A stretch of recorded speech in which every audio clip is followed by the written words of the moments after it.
उपसभापति महोदय जी, महंगाई एक ऐसी चीज है कि किसी को भी दुख ही होगा। महंगाई बढ़ी तो बहुत आनंद हुआ, ऐसा कोई आदमी नहीं मिलता। लेकिन दुनिया में ऐसा कौन सा देश है कि जहां महंगाई बढ़ती ही नहीं? बढ़ती है, लिमिट में बढ़ती है क्या? और मूल मुद्दा क्या होता है कि आपकी इनकम जितना बढ़ता है उसके ज्यादा महंगाई बढ़ रही है या प्रोपोर्शन में है? क्योंकि एक मैं बताना चाहता हूं, विपक्षी भी इसको समझे। हम किसानों के मेले में जाकर क्या कहते हैं? किसानों के मेले में हम जाकर कहते हैं कि लाभकारी मूल्य किसान को मिलना चाहिए, उसके दाम बढ़ने चाहिए। करेक्ट है, जो प्रोड्यूस करता है उसको अधिकार का मिलना चाहिए। फिर हम दूसरी तरफ कहते हैं कि महंगाई बढ़ी है तो नहीं, वो सस्ता चाहिए, मार्केट में सस्ती चाहिए। और अनाज में आपको पता है कि नहीं, मैं बता रहा हूं ना, सरकार 20 रुपए यानी सभी खर्चा मिलके 30 रुपए में 1 किलो चावल लेती है, तैयार होता है, और 30 रुपए का चावल राज्यों को 3 रुपए में देती है। और 2 साल फ्री में दिया था 80 करोड़ लोगों को पूरा राशन। दुनिया में एक भी ऐसा देश नहीं था। अब इसको खर्चा आएगी कि नहीं? 2,71,000 करोड़ रुपए खर्चा आया, वो कहां से लाएंगे? तो इनकी एक मांग होती है कि रोल बैक टैक्सेस, यानी एक तरफ उत्पादक को कीमत दो, दूसरा टैक्स मत लगाओ और लोगों को सस्ता दो। हम कुछ तो हमारे से ऑनेस्ट होना चाहिए खुद से कि हम जो बोल रहे हैं वो कॉन्टेक्स्ट में बोलना चाहिए, कंपैरिजन में बोलना चाहिए। अभी जैसे एक चर्चा चली, और इसलिए मैंने, और एक उदाहरण है, विपक्ष दिल समझे क्या करना है। आप रूम के अंदर एक बोलते हो और रूम के बाहर आकर दूसरा ही बयान देते हैं। जहां तक मेरी ऑथेंटिक जानकारी है कि जीएसटी का सारे रेट्स पहले ही, जब जीएसटी काउंसिल पहले शुरू हुई तो रेट्स, रूल्स और एक्ट का text was verified and approved unanimously. This is the best example of cooperative federalism. लेकिन जीएसटी मान्य करके बाहर आए और प्रेस के डंडे दिखे तो तुरंत ये गब्बर सिंह टैक्स हो जाता है। ये कैसे होता है? मैं पाखंडी शब्द को उपयोग करने वाला था, लेकिन पाखंड अभी अनपार्लियामेंट्री हो गया है, नहीं बोल रहा है ये नहीं, इसलिए मैं नहीं बोल रहा हूं, इसलिए मैं नहीं बोल रहा हूं। Wait. If it is unparliamentary, it will not go on record. It will be automatically expunged. मूल मुद्दा है, Don't worry about this. Don't worry about that. I'm telling you, if it is unparliamentary, it will not go on record. It will be automatically expunged. चलिए बैठिए, Don't shout. अरे अभी तो थोड़ा शुरू हुआ है। मूल मुद्दा, इसलिए मैंने नया शब्द तैयार किया कि अंदर एक बाहर एक। दूसरा उदाहरण, अभी जो विश्वम जी हमारे साथी है, उनकी जानकारी होगी, वो फाइनेंस मिनिस्टर जब बोलेगी तो क्लियर करेगी। ये जो पैक्ड फूड पे 5% जीएसटी लगा है, ये भी जीएसटी काउंसिल में हुआ है। और अपने देश की जीएसटी काउंसिल को मैं बधाई देता हूं कि पूरा यूनिफॉर्मली, यूनानिमसली निर्णय हुए हैं। एक हाथ निर्णय, मैं बताता हूं, अरे एक मिनट, रिकॉर्ड है, आप देख लो कितनी बार वोटिंग हुआ, क्योंकि बहुमत से वोटिंग होने का भी और निर्णय होने की भी प्रोविजन है, ये समझ लें। अब दूसरा, तीसरा अंदर एक बाहर एक। पेट्रोल डीजल पे केंद्र सरकार ने 8 रुपए और 6 रुपए कम किया, 2 बार। एक मिनट, अरे भाई, राज्यों ने वैट कितने कम किए? केवल भारतीय जनता पार्टी के रूल स्टेट्स ने कम किए, बाकी ने नहीं किए। और सुनो, महाराष्ट्र, अरे आपके आय, सभी राज्यों की आय भी बढ़ी ना। दूसरा मुद्दा, नहीं आता हूं, ऐसा है, ये ऐसा है, मैं महाराष्ट्र से आता हूं। महाराष्ट्र में जो सरकार अभी तक थी, उन्होंने पेट्रोल डीजल पर तो वैट कम नहीं किया, लेकिन शराब पर एक्साइज कम किया। यह नीति है। और इसलिए अंदर एक बाहर एक, ये लोग समझते हैं। और लोग ये विपक्ष का जो दोहरा चरित्र समझते हैं, इसीलिए मोदी जी को ज्यादा से ज्यादा वोटों से हर बार ज्यादा जिताते हैं और हर बार चुनाव में ज्यादा सीटें मिल रही है। और आप ऐसे ही निगेटिव बने रहो, आप ऐसे ही निगेटिव बना रहो।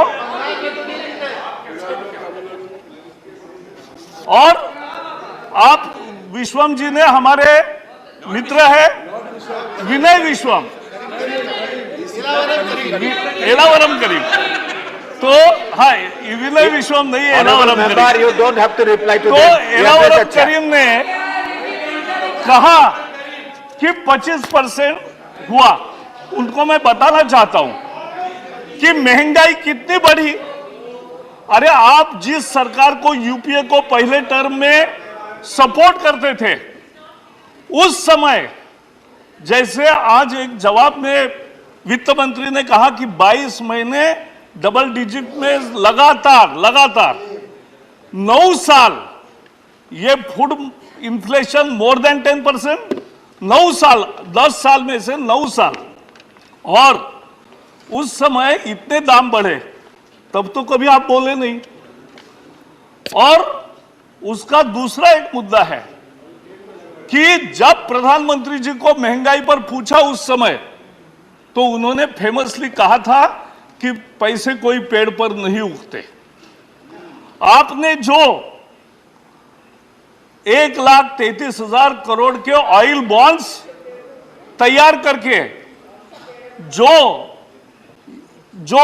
उस समय ऑयल के दामों में एक कमी लाने का किया, स्थिर रखने का एक प्रयास किया, उसका भुगतान एनडीए सरकार को करना पड़ा, वो भी किया हमने। ये भी एक समझ ले मूल। अच्छा, कुछ तो परिस्थिति होती है। अब कोविड आएगा, दुनिया को ऐसा छाएगा, ये किसने कल्पना की थी? तो कोविड में और यूक्रेन का वॉर, अब 5 लोगों को लगा था 5-6 दिन में चलेगा, लेकिन 5 महीने हो गए तो भी चल रहा है। सप्लाई चेन डिस्टर्ब हो गई है। वहां अनाज का भी भंडार है और वहां गैस का भी भंडार है। सारे ऑयल और गैस सेक्टर के प्राइसेस दुनिया में बढ़े, हमने नहीं बढ़ाए। It is the factors beyond any countries control. और इसलिए ये रेट बाहर दुनिया में बढ़े हैं, सबको बढ़े हैं। केवल भारत में बढ़े होते और बाकी जगह नहीं बढ़े होते तो लोग कह सकते थे कि भाई ये आपने गलत किया। एक मिनट, अभी बहुत लोगों ने, मुझे समय भी कम लेना है और मुद्दों की बात करना है, बहुत लोगों ने रुपये के डेप्रिसिएशन पर चिंता जताई।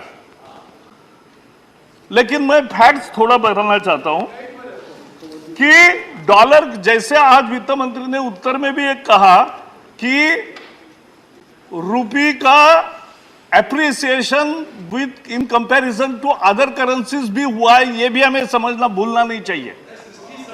और एक मिनट, वही बता रहा हूं। Don't comment. एक minute, You will have opportunity. उसका उत्तर भी एक You- किसान ने दिया है, or वो you मैं आपको bring दूंगा those details. लास्ट में। They will bring those points. लेकिन Let him speak. Depreciation Bharat के रुपये का विसावी डॉलर 7.5% हुआ, जापान का 20% हुआ, यूरो का 13% हुआ।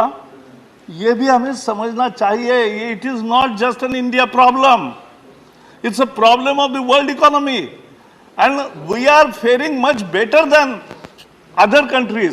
This is a point which I want to make.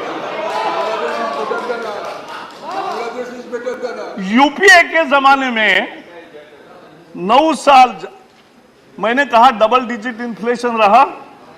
अभी हमारे 8 साल में 5 साल में 5% के नीचे रहा, 2 साल 6% के आसपास रहा और इसी साल 7% हुआ है। ये भी हमें समझना चाहिए और ये जब तक हम नहीं समझेंगे तब तक हम फूड सिक्योरिटी। मैं 2017 के चुनाव में मणिपुर गया था, इंचार्ज था, तो मैं सभी लोगों को पूछता था, आम आदमियों को भी, कि किसको वोट देंगे, तो बोले मोदी को देंगे। मैंने कहा क्यों, तो बोले उन्होंने हमें चावल 3 रुपए में दिया है। तो मुझे भी आश्चर्य लगा कि 3 रुपए में चावल, तो पहले फूड सिक्योरिटी में, एक मिनट, नहीं मैं वही बता रहा हूं, फ्री ऐसा है 3 रुपए में देने का फूड सिक्योरिटी में यूपीए ने निर्णय लिया था, लेकिन पूरे देश में वो नहीं दिया था। यूपीए के जमाने में 40 करोड़ लोगों को केवल फूड सिक्योरिटी मिलती थी, हमने वो 80 करोड़ को की है। ये एक बदलाव है, ये हमें समझना चाहिए। पॉवर्टी कम हुई, पर कैपिटा डबल हो गया, per capita income as double. वो आंकड़े हैं, दुनिया के आंकड़े हैं, आप देख लीजिए। डॉक्टर्स जो थे 12 लाख डॉक्टर बढ़े, मेडिकल के सीटें केवल 50,000 थी, वो 80,000 से ज्यादा हुई। Solar energy, yes, because all this, the development requires money and money doesn't come by printing notes. It is, you have to generate resources, that is मूल मुद्दा है। और फूड ग्रेन जो 255 मिलियन टन था 2014 में, आज 316 मिलियन टन है। ये भी हमें समझना चाहिए। उपाय क्या किया सरकार ने, आरबीआई ने रेट्स बढ़ाए, मार्केट में डिमांड को और जो वोलेटिलिटी है एक तरफ, वो भी कम करने का कोशिश किया और प्राइसेस, इन्फ्लेशन ज्यादा न बढ़े इसके लिए प्रयास किया। 9 करोड़ उज्ज्वला गैस वाले महिलाओं को 200 रुपए की सब्सिडी हर सिलेंडर पर दी है। व्हीट एक्सपोर्ट रोका, बेटर पीडीएस के कारण लोगों के हाथ में अनाज जा रहा है जो पहले चोरी होता था। Additional fertiliser subsidy 1 lakh crore की एडिशनल फर्टिलाइजर सब्सिडी दिया है कि किसान को उसी दाम में खाद मिले। ये छोटी चीजें नहीं है, ये पैसा लगता है तो महत्वपूर्ण है ही। ड्यूटीज, स्टील के दाम बहुत बढ़े थे, घरों के कंस्ट्रक्शन के दाम बढ़े थे, स्टील के दाम कम करने के लिए भी एक्सपोर्ट का ड्यूटी भी बढ़ाया, इंपोर्ट का ड्यूटी कम किया, सब किया और ये करके ये प्राइसेस में भी स्टेबिलिटी लाई। आखिर हमारी आज इकोनॉमी की सत्यता क्या है? आईएमएफ का जो रेगुलर रिपोर्ट आ रहा है उसने भी कहा है कि फास्टेस्ट ग्रोइंग लार्ज इकोनॉमी में इंडिया सबसे आगे है। इंडिया सबसे आगे है, 6.8%, ये उनका लेटेस्ट। हाँ,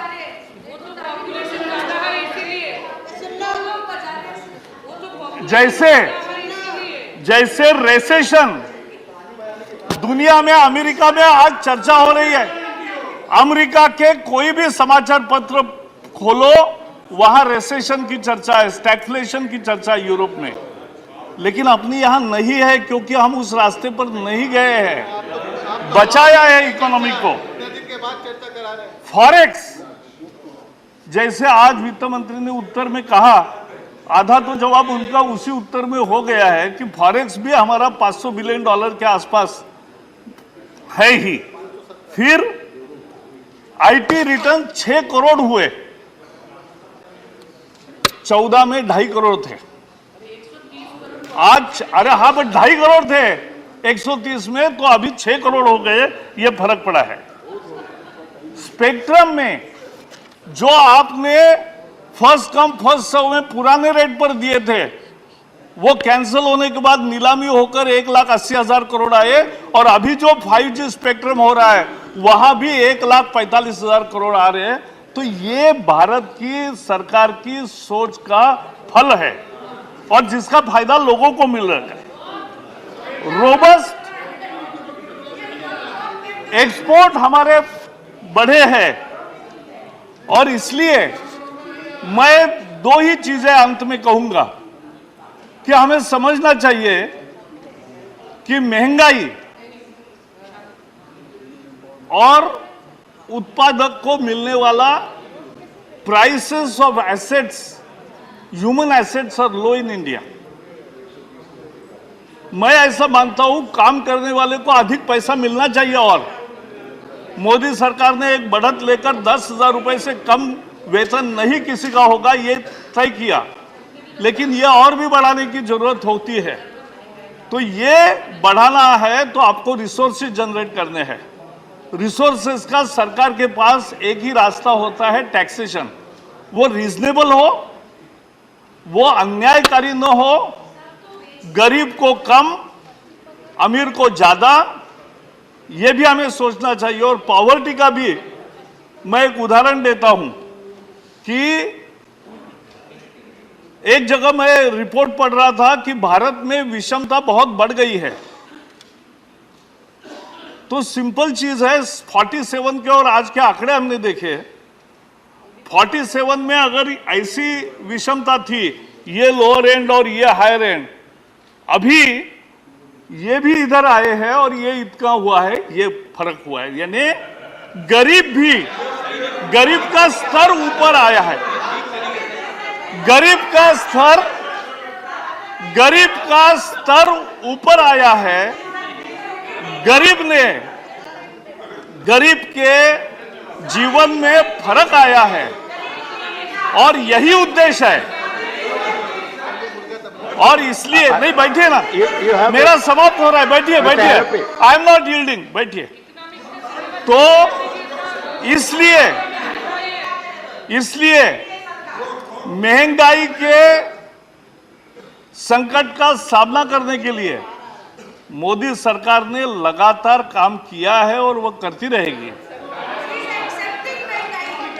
जो नहीं, महंगाई ये दुनिया में है क्योंकि हमारे हाथ में जो नहीं था, वो 2 संकट हमारे सामने आए हैं, लेकिन हम एक विकास के गति में जा रहे हैं, सामाजिक न्याय दे रहे हैं और आर्थिक व्यवस्थापन भी अच्छा करेंगे और कर रहे हैं। इतना ही मैं कहना चाहता हूं। बहुत बहुत धन्यवाद।